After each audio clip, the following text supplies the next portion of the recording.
So, December 26th, 2022.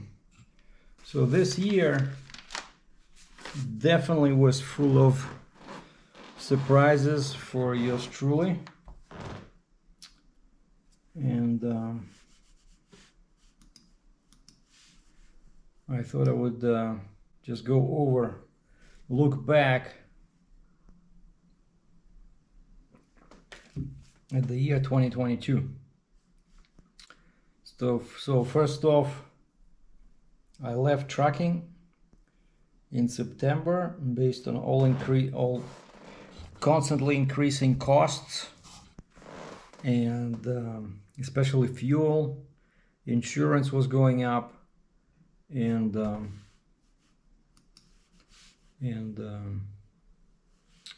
what happened? Look at this. Like, these computers are just something, right? You just wake your computer from sleep and there's no bar here. All right, so it got hidden somehow. But anyway, so yeah, so fuel was crazy expensive, insurance was going up, but what's funny is that the rates pretty much were the same. For heavy haul, people don't want to pay enough. When you tell them, hey, permits are going to be $3 a mile. Oh, well, the customer gave us this budget, And so, which is funny, quite often, that's what I found, these brokers, they come up with a quote just to get the shipper, right? Just to, hook the shipper, drag him or her into the net, and they say, okay, yeah, we can do it for $5,000. And then they start looking for a truck, and a smart guy like me who knows that permits will cost, let's say, $3,000. I say, hey guys, how do you expect us to do this if the majority of your rate will go towards permits? Oh, well, that's all we have. Well, how did you come up with the number? How much did you budget for permits? Oh, we're not sure. I'm telling you, it's typical, And so fuel prices going up, insurance going up, tires going up in price, everything. And my crazy parking lady kept increasing the rate. And there was like the yard where I was stationed was now so packed with trucks. And for some reason, she always had nails. Once I had 3 nails in one tire. And I went to complain, she started screaming at me. Well, you don't like it, you can find another property. Like, what do you expect me to do? So, you cannot talk to people like that, right? Because she looks at you like you are the idiot, Hey, this is your property, right? I'm renting it from you. Why there's nails? Can you just buy one of those magnetic, sweepers and just check? You have a pickup truck, just go and check at least once a month, right? But we had a bunch of trucks in there that were doing garbage, like garbage haulers. And then there was some operation in the corner there where I see the guys always had some broken skids, so they were doing some assembly of some wooden parts, and I'm pretty sure that's where it was coming from. But whenever I tried to bring up this point to the landlady, she would get upset with me, Well, if you don't like it, you're free to go. Wow, that's cool. And then, of course, the last but not least is I just got tired of dealing with cops, All these constant inspections, DOT inspections. Okay, where's your safety sticker? All right, where's your insurance? Show us proof of your IFTA. Oh, you don't have proof? Okay, that's a $200 fine unless you ask your dispatch to send you one. So anyway, that's why I got out, right? But now I still have all the files on my computer. I can go back all the way to 2018. I think that was the first time when I started doing this. I had the folders. I created folders on my MacBook, and I called them trips and then the year. So I have bunch of folders. So trips 2018, trips 2019, trips 2020, trips 2021, trips 2022. And of course this year, the last trip was in September when I was moving. Wait a second. September, maybe July. There's nothing in September. Rate confirmation. Let's see. Just want to give you guys a couple of. No, that was Alberta to Colorado. Okay, it's probably this one. Okay, rate confirmation. So this one was from Arkansas to Canada, Ontario.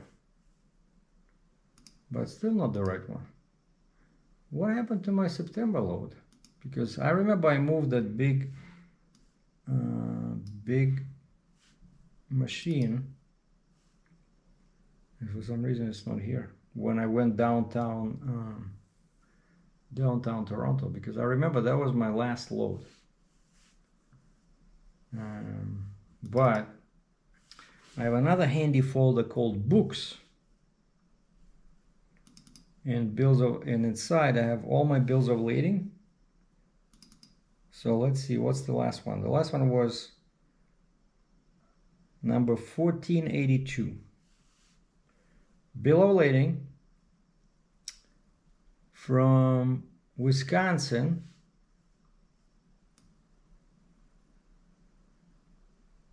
Bloomer, Wisconsin to Toronto. Yep. It was a leap her main body, 94,800 pounds. Okay, this one I cannot give you a rate because it's still too early. But let's go back to, let's say 2019. Let's say December. So in December 2019, it looks like I did 3 loads. Because what happens is that, so I create a trips 2019 folder, then inside that folder I create 12 folders, January, December, January, March, February for each month, right? And then inside that folder for a month I create folders for each load. And I call them by the name of the broker. And so now I look here and I open December and I see Hartman, Rogers, Trinity. Right, so I open Hartman and I have all my info here. I even have all my permits still here. I can look up, very helpful. Just keep all the paperwork on your trucker. So, so first of all, what was this? What was I hauling? Right, so you have to look at the rate confirmation. And rate confirmation says Mr. Sergei Dratchev, company carrier Sergei Dratchev Heavy Haul, was hauling about 50,000 pounds from Ritchie Brothers in Bolton, Ontario to where?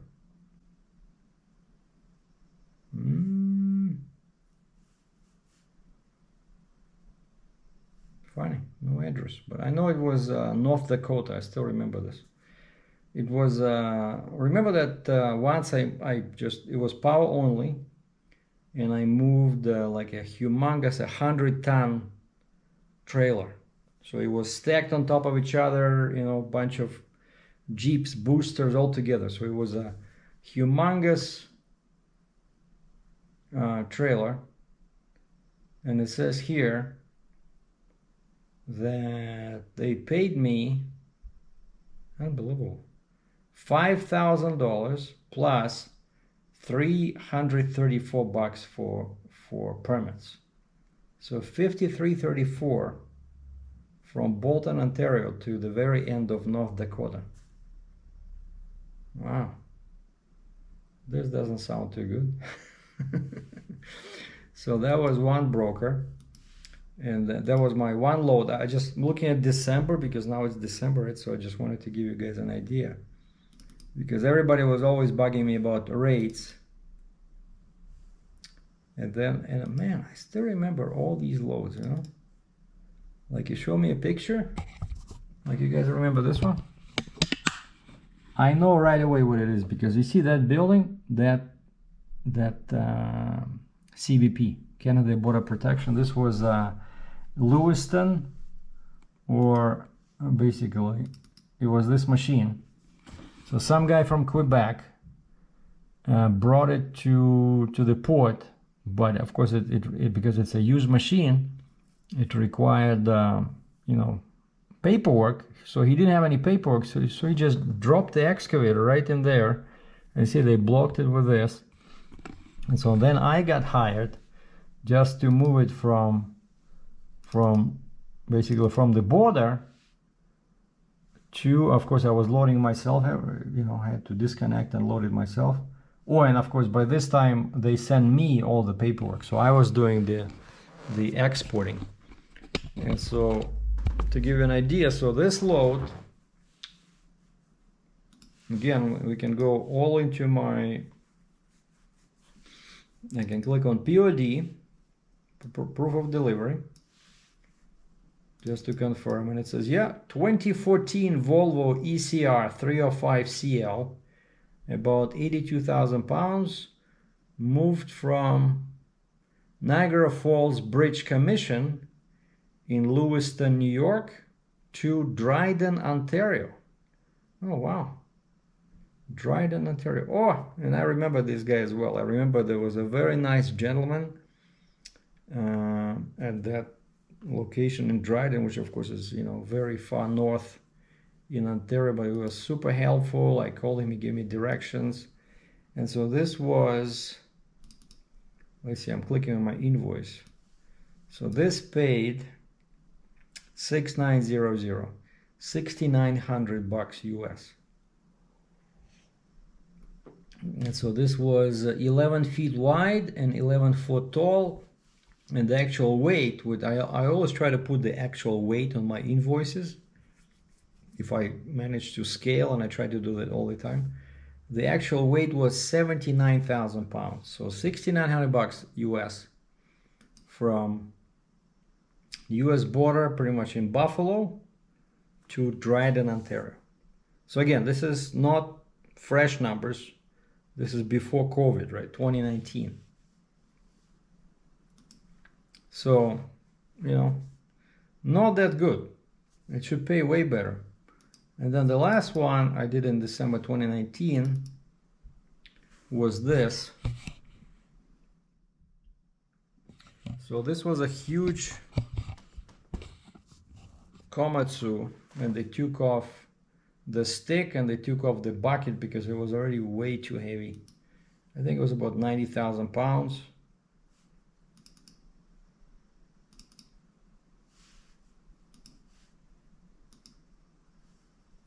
Oh, and they asked me for pictures, I think. Yeah, they said they were very insistent on pictures.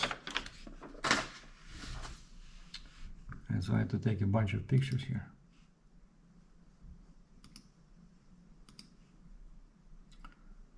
Just check out how I was chaining when I was a trucker. Man. It's like chains everywhere. But yeah, this was a cool load. I think it was about 95,000 pounds. I just hold it on a quad. In the back, I didn't use... No, I think I did use the outriggers. Did I use outriggers? Yeah, I can see them. No, wait.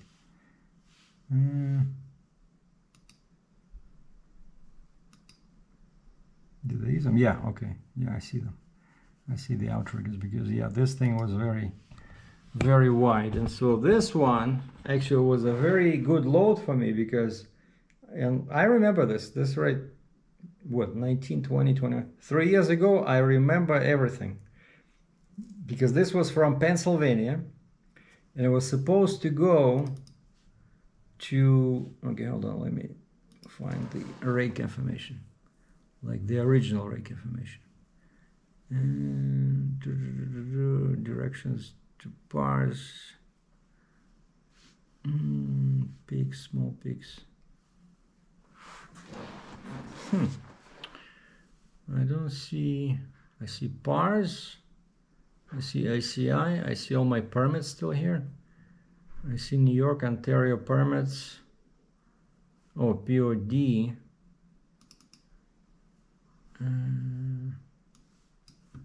POD. Komatsu, 100,000 pounds. Oh yeah, this was heavy. 36 long, 12 too wide, 11 too tall. So this was coming from Pennsylvania to Pennsylvania, because what happened with this load is that I crossed the border, right? I'm sitting at a truck stop, I think already on the Canadian side. Yeah, because I see my PARs in here. So PARs, you need PARs to enter Canada, right? And they sent me back, which was perfect because it's a heavy short distance, HSD.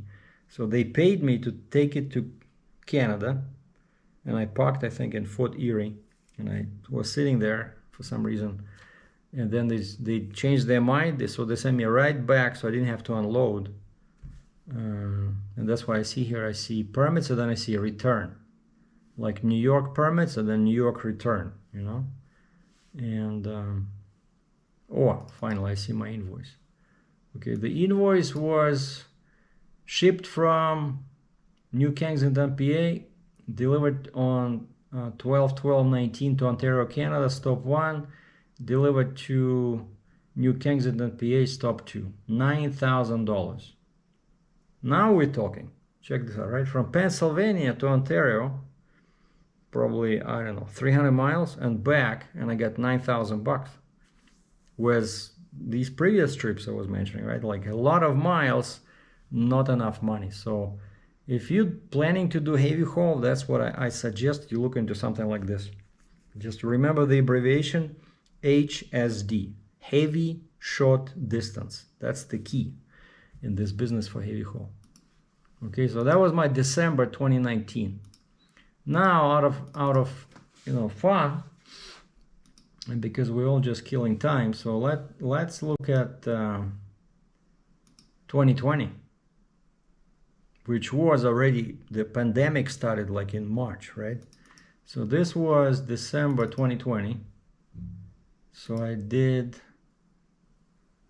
5 loads. What? 5 loads. So it didn't seem to be too bad, right? Turns. What was this? This was John Deere 450C from Ontario to Ohio. Oh yeah, so somebody was shipping this to, no wait, the opposite way. So it was shipping from Ohio, from Ritchie Brothers to Bowmanville, Ontario. And they paid me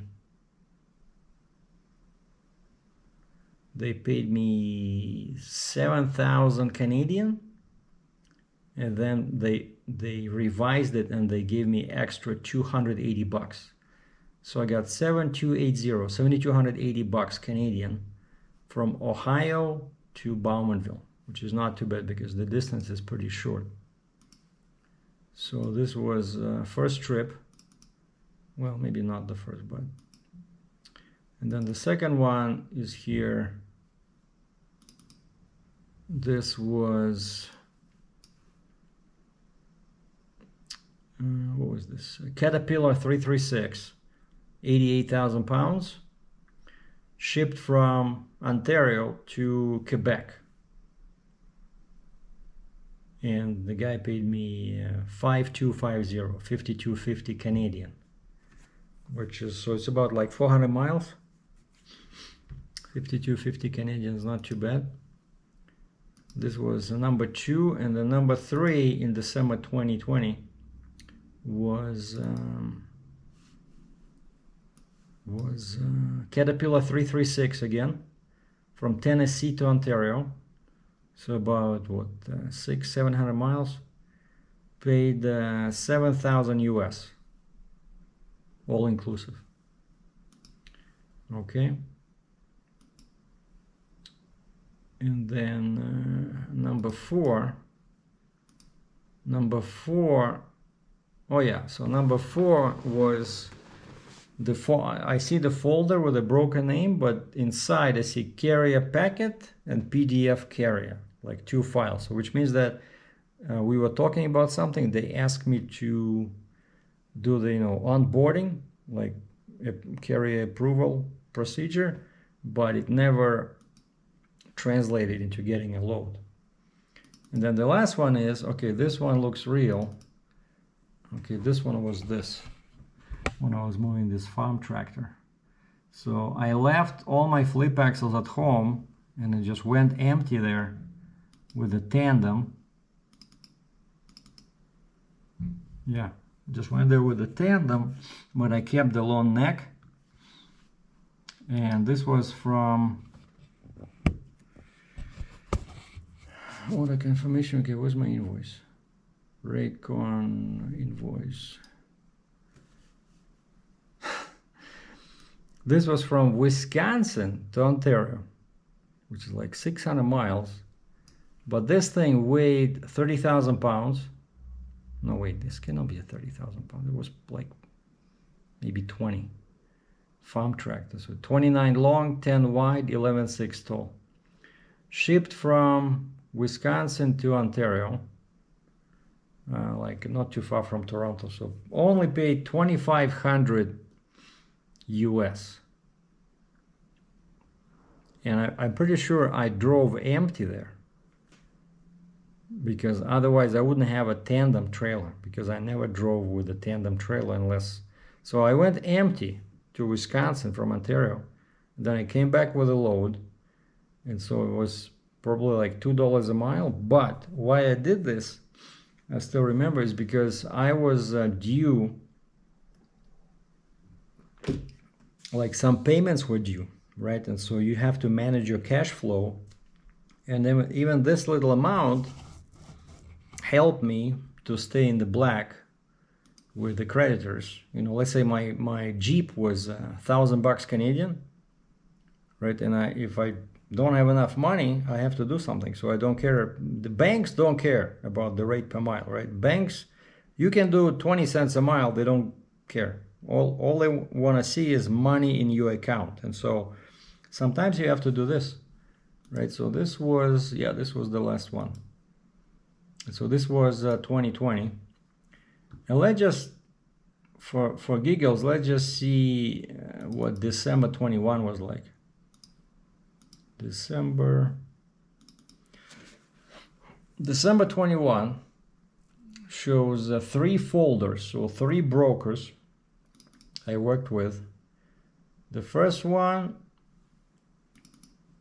let me open my invoice.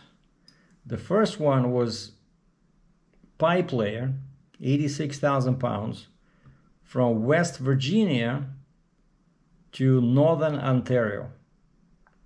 And they paid me $12,500 US dollars.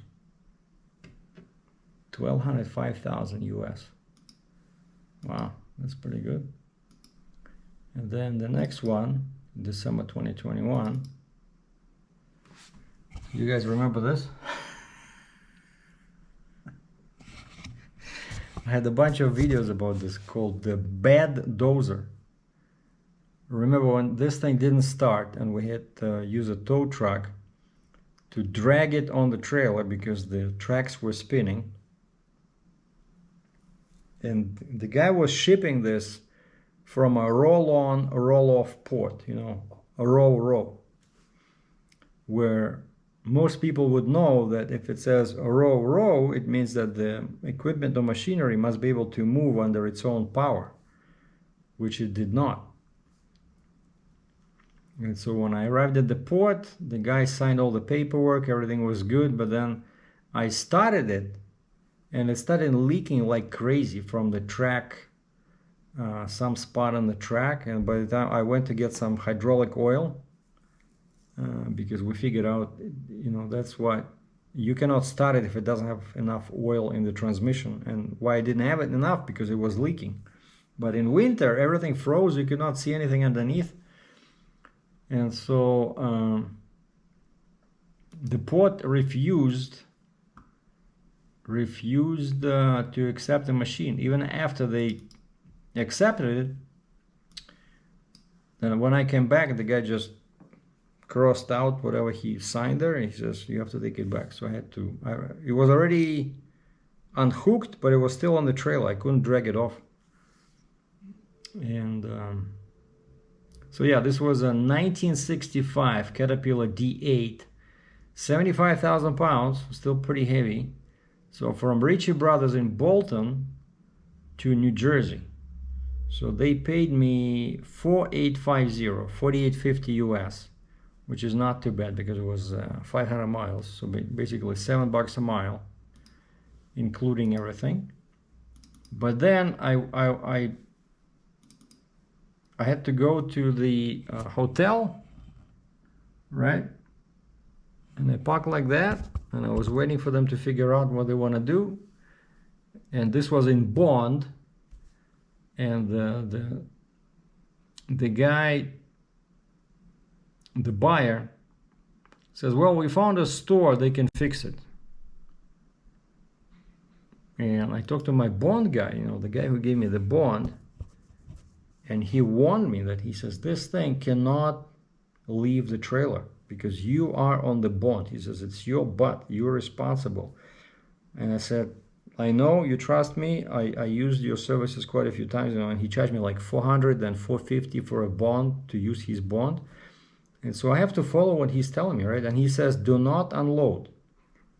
So he says, the only place where you can unload is the port, because port is a custom facility, right? It's protected. That's the only place where you can drop it, because basically, technically, it's not part of the US anymore. It's the bonded storage. But where they wanted me to take this was a regular shop. He said, hey, we're gonna fix it. And then people, I was doing videos about this, right? And people were saying, he's crazy because it'll cost a lot of money to fix that kind of a leak. So it was something wrong with the transmission, with was something over there with hydraulics. And so we argued and argued, and then eventually, when we said there's no way out, we have to take it back. And so they paid me for the return trip. And I have a little folder here called Return. 1965 Caterpillar D8, shipped from Newark Port in Newark on 12/3/21, delivered to Ritchie Brothers on 12/10/21, paid, detention $950, line haul 3500, permits 624, bond 420, total 5494, $5,494. So even though I really released, I lowered the rate, the line haul, right? Because the machine didn't leave the trailer, even though I had to take the chains off, right? But I had to spend, I forgot, like 3 or 4 days in there waiting for them to get their stuff together, right? And then there were permits, $624 for this dozer. So it's pretty much like more than $1 per mile. And the bond, I had to pay for the bond again for 20 years. So all US, 5494. So this probably was the most like nightmarish load in my career. And the last one also shows just certificate and credit check, so which means that, you know, like the last folder with a broken name, there's nothing inside. So basically December 21, I just did 2 trips. So I did this dozer, and then the first one was that pipe layer from West Virginia to Northern Ontario. So that's it, right? So what else I can tell you guys? And 2022, January 22. Looks like I did 3 loads, and I moved a 330 excavator from Ontario to PA for 3,000 US, right? And then I moved, they paid me 12,000 US to move a John Deere 300 excavator from Wyoming to Northern Ontario. That's pretty good. 12,000 US. And then the last load was this one.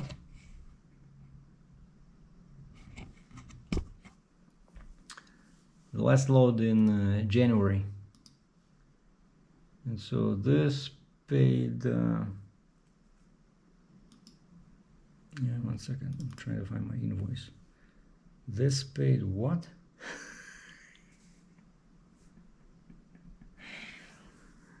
$23,500 from Ohio to Alberta. 1976 Caterpillar M594 pipe layer. 24 long, 12.7 wide, 11.6 tall, 92,000 pounds, $23,500. But I remember this load. This is the one where I got stuck everywhere I went, and then my trailer was covered this much in ice and salt because I was going through Northern Ontario. It was very cold and fuel was very expensive, and I remember I spent, it was awful, you know, how much I spent on fuel on this trip. Probably like, I think I had to even borrow, like a friend of mine gave me like maybe $5,000. And so Canadian. And before that I used up maybe 5 of my own. So 10, so which is like 7 US. So out of this 23.5, I lost pretty much like what, $7,000 expenses, right? Yeah, winter was pretty brutal. But there you go. So that just give you an idea. You know, I cannot disclose rates on like really recent loads because then some brokers, you know, if somebody's watching, they might get upset. But so that's why I started with these very old trips, and then I just showed you this January. But all in all, yeah, it was a pretty interesting career. But if I'm honest, the part I really enjoyed was anything to do with booking a load and money. You know, I really enjoyed sitting behind my computer trying to find a load, you know, talking to all these brokers, sending emails, doing quotes. And then I really enjoyed working with, you know, something like maps, you know, trying to find a proper route, booking permits, and then of course creating invoices. And that's when, you know, when I was leaving, I was thinking about this, like what parts of my trucking job I found most amusing, you know, most interesting. And it turns out it was not driving itself, and definitely not running around with half-an-inch chains in minus 30 Celsius weather. But it was more like the office kind of stuff, you know. That's what I enjoyed, you know, and that's exactly why I decided to switch to the brokerage side of this, or actually becoming like a freight agent, because that's what I do now. See, now I have these couple of these pretty computers. I have the phone, I have my headset, my nice keyboard, mouse, right? And all I gotta do is just book loads, you know, create, you know, post listings on load boards, help truckers choose proper equipment, or maybe even shippers, right, when they don't know what kind of a trailer they need, and create invoices, create load confirmations, all the stuff that I actually enjoyed when I was a trucker. Because one thing I realized about, driving, this probably hit me sometime in 2021. Because I always wanted to be a дальнобойщик, long-haul trucker.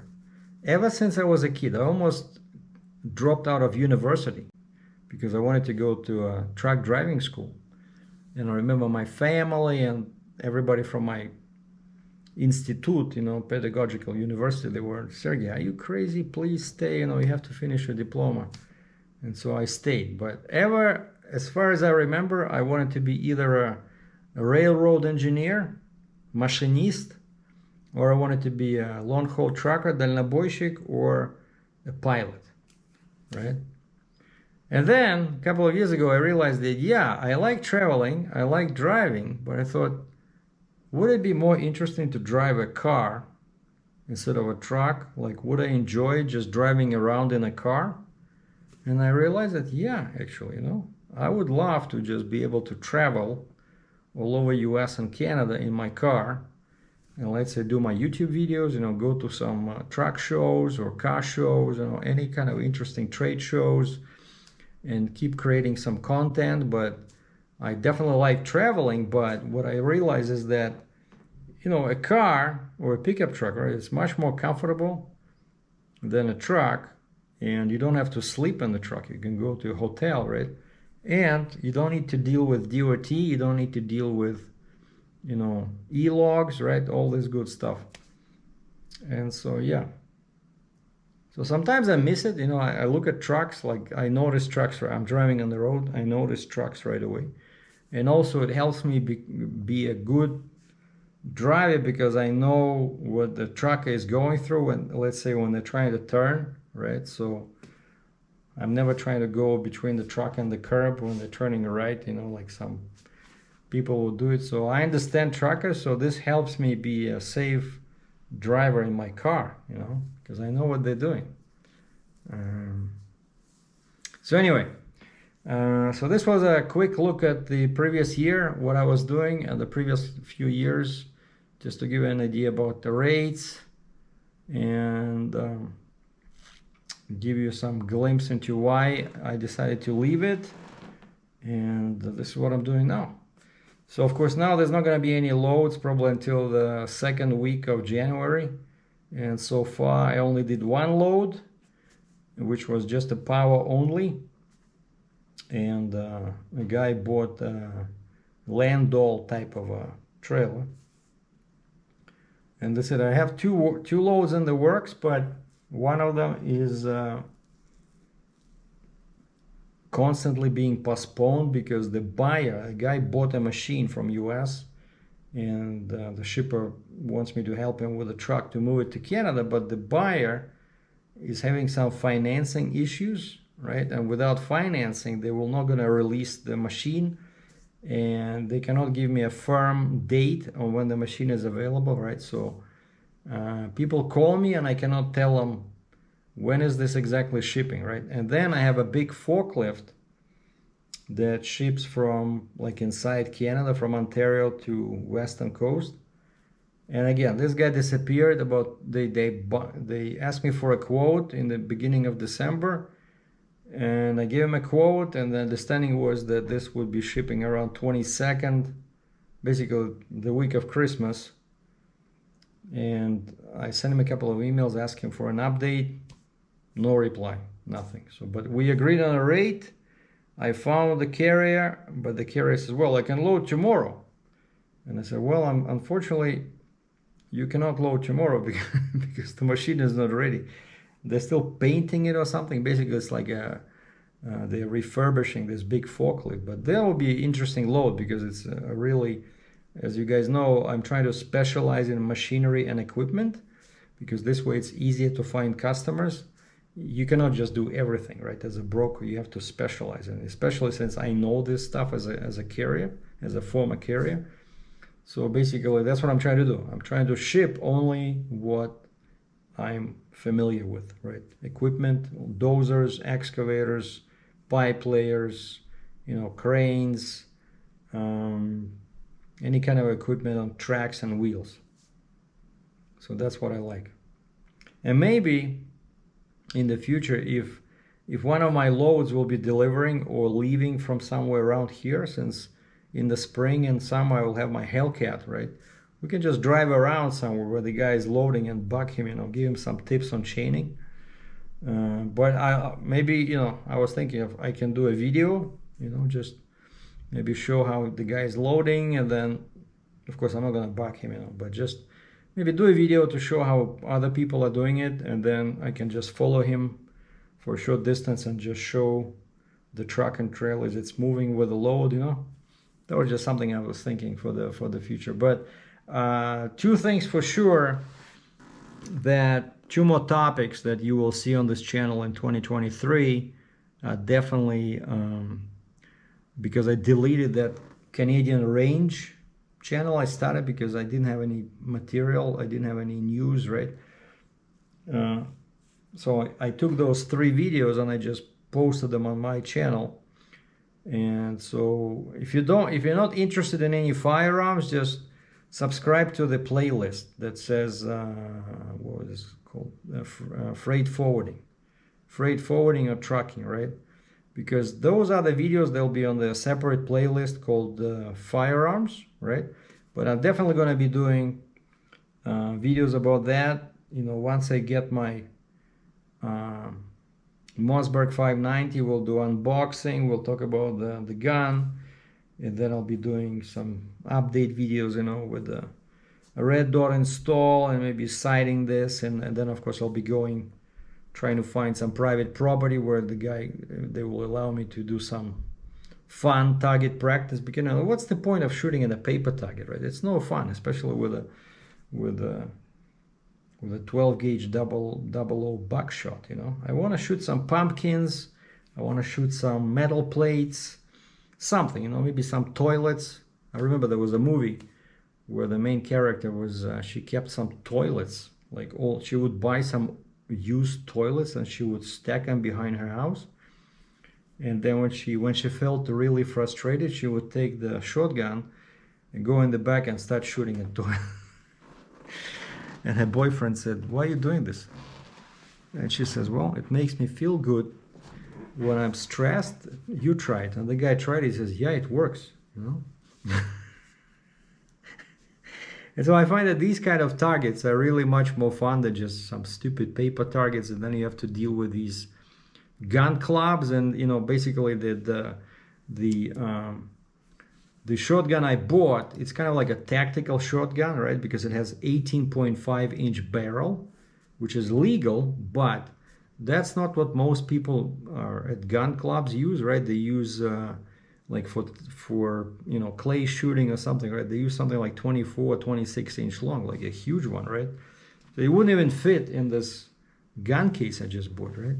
But I wanted something compact, and I don't plan on shooting like 1,000 yards away, right? So I just want to have some fun with some, like jugs of pop, pumpkins, watermelons, melons, what else, just set up like what this guy Hickok 45 is doing on his channel. But of course, I'll have one firearm, but again, so there'll be definitely videos about this in 23. So again, if you don't like them, just don't watch that, read the title. I'm not gonna trick anybody, so all my titles are usually very descriptive, and I say what the video is about, right? And so there'll be a playlist, firearms. So if you don't want that, just don't watch those videos, right? And then the second new topic will be definitely about the Hellcat, because I'm very excited about this car. It's a hell of a car, 717 horsepower with the red key, 500 with the black key. And so we'll do a bunch of videos about this when I'm picking up the car from storage. Then I'll be installing an immobilizer and some neutral gear lockout, and maybe some enhanced security, stuff like that. And then I'll definitely try to find some places where I can race it, like legally, just find some race tracks, but not like an I don't like drag strips because this thing has a 270 millimeter tires. If you want to do a quarter of a mile runs, you really need at least 3 or 5 millimeter tires, wider tires, like tires that come on a wide body, Challenger or Charger. But 270, they'll be spinning, with 700 horsepower. It's just useless. So I'm not interested in that. But some kind of a track, like we can go maybe a couple of kilometers with some turns, just try to increase your speed to the max. I know there's a few of them over here around Calgary, around Edmonton, and so I'll definitely be doing that. And so Hellcat and Mossberg, those will be 2 new topics in the new year. And I'll keep doing videos about trucking, about my past experiences, and of course mainly about freight brokerage and freight forwarding, and what I'm learning, because I'm still in the beginning stages of this new profession. And one thing I learned during this couple of months is that it's really very different from what I was doing as an independent carrier, right? You would think, hey, I'm doing the same, right? I'm booking loads, I'm doing quotes, but the thing is, I did not have to deal with any TMS, transportation management software, so it was much simpler. I did all my invoices pretty much manually, right? I would just take the last invoice, open it in my open office, and I would just change the date, shipper, customer, freight broker, load description, right? Just replace it, right? Save it as a PDF or print it out, so I didn't have any fancy software. But this TMS, that's the major pain in the butt, for a broker, like for a rookie like me. And so it's very different from being a trucker, and it takes a very long time. It's not easy. It takes a very long time to find a shipper who's willing to trust you, and then you have to find a carrier, get their quotes, and then try to persuade the shipper to pay. And I already did a few quotes where the shipper said, well, we already found a cheaper truck, right? So that's the big problem, is that of course carriers want adequate compensation, but shippers don't want to pay, and so I'm in the middle. And of course truckers hate brokers, and probably shippers hate brokers, but somehow we have to make it work, because there's no other way. Because I tried the plan B, right? You saw that video about me assembling that thing in the bathroom. It's not going to work out, so I have to persist in this direction, and hopefully I'll get some loads booked in January. And we're just waiting till the outside temps go to, what is it, like +5, +7 C, and then I can take my Hellcat out and have some fun. Thanks for watching. Happy holidays. Ciao.